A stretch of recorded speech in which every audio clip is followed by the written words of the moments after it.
Hey everyone, Vic Benedict here, Max Payne 3 on hardcore difficulty. We're on chapter 9. Here I was again, halfway down the world.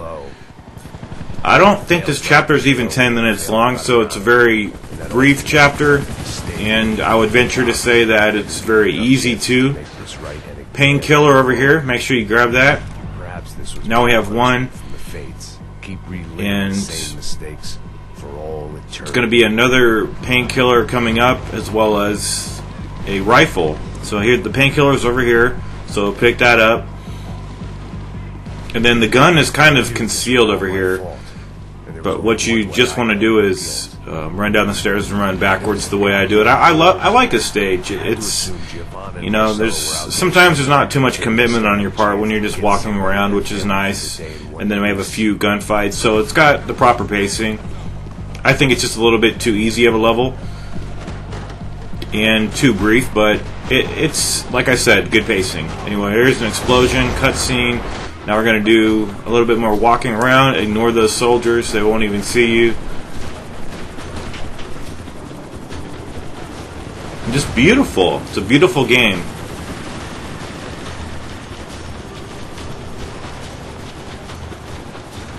And what are we doing here? Still walking around, looking for a gunfight.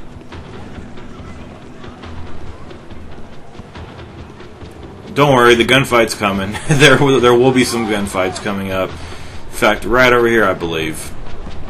So this fight here, there's the checkpoint. Now, what you want to do here is move to the left with the left analog stick, crouch, and then shoot the guy in the head. These guys have a lot of body armor, and when I say a lot, I really mean that. So after killing that first guy, I like to jump down here, and I was trying to switch to my rifle, but it didn't work. So this is a little bit kind of flamboyant. If you don't want to do a technique like that, it would be safer just to walk down the stairs, but I've just got so accustomed to flying around in this game. It's really fun. So I even fly. There's even a point where I fly a bullet. One of the bombs goes off, and I'm like, screw it, I'm probably going to die. So I activated my shoe dodge, and I ended up surviving. I was at the cusp of death, but I still survived. Right here, I didn't see any enemies around, and right there, that whole business about me being in the cover too long, I couldn't get out of the cover. It wouldn't let me for some reason. Also, I wasn't getting that final bullet cam signifying that there's an end of a battle, so I was kind of curious what's going on over here. Is there another enemy up above? So I'm just covering all my tracks up here, getting into cover. Because the technique that you saw me do, you know, just launching myself off the balcony up here, that's pretty flamboyant. So if you don't want to do that much, you know, risky stuff, I wouldn't do it. But I mean, the checkpoint's right there, and you might as well have fun. This game is all about having fun, in my opinion. I mean, it was fun too in my heart when I was playing it on hard mode, but I was really struggling back then when I was playing it, and it was still fun, but it was really tough too. So there's going to be some enemies over here. So another shoe dodge, very good. This is the FAL gun, or the FAL, if you want to use the abbreviated term. Actually, that's not an abbreviation. An abbreviation is like QTE. That's an abbreviation. An acronym, rather, is something that you can pronounce, like the word NASA. So there's your tip of the day from Vic B.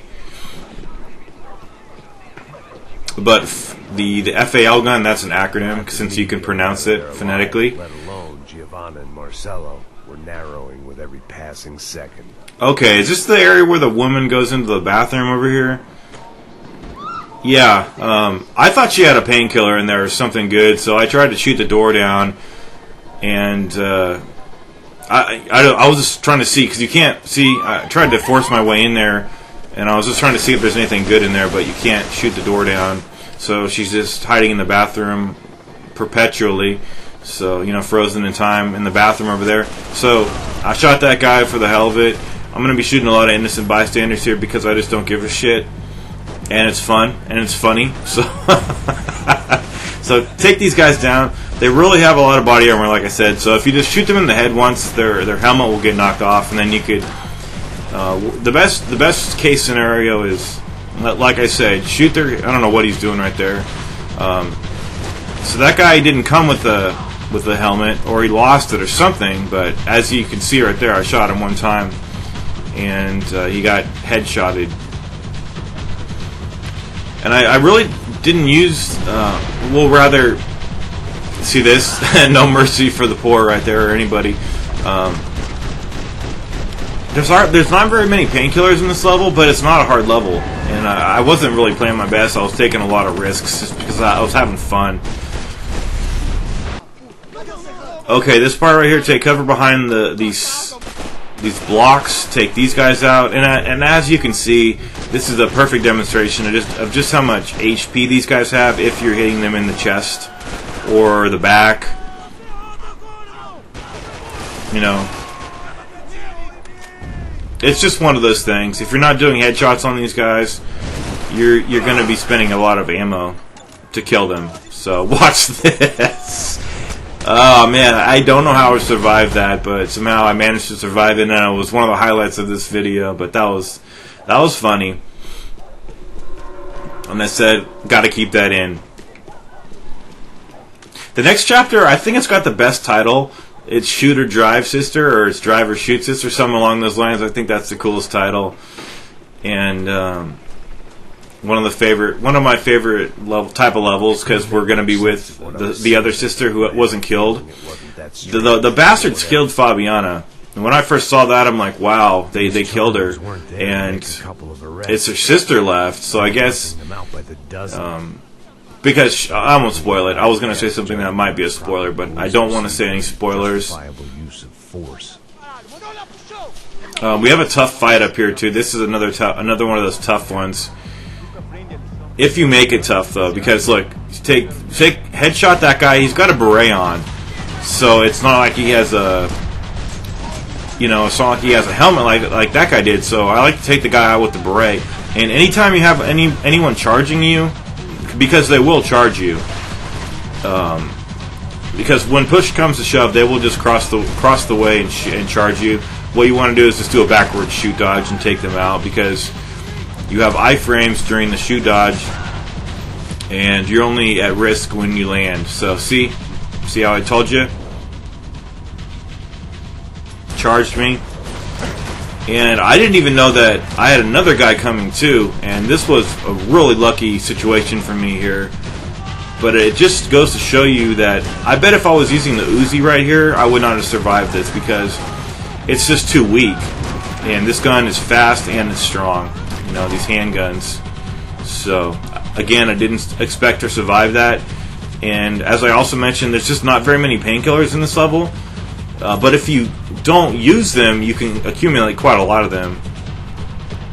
So there's no checkpoint over here, but I'm going to show you the best way to do this. We're going to have a couple of rushers, 2 rushers in fact. So switch shoulders when you go over here, and they're going to rush you. So use your bullet time right away. Try to shoot them in the face, and just really dispense with them very promptly, because, like I said, they're chargers. And okay, so the third guy, he's down here.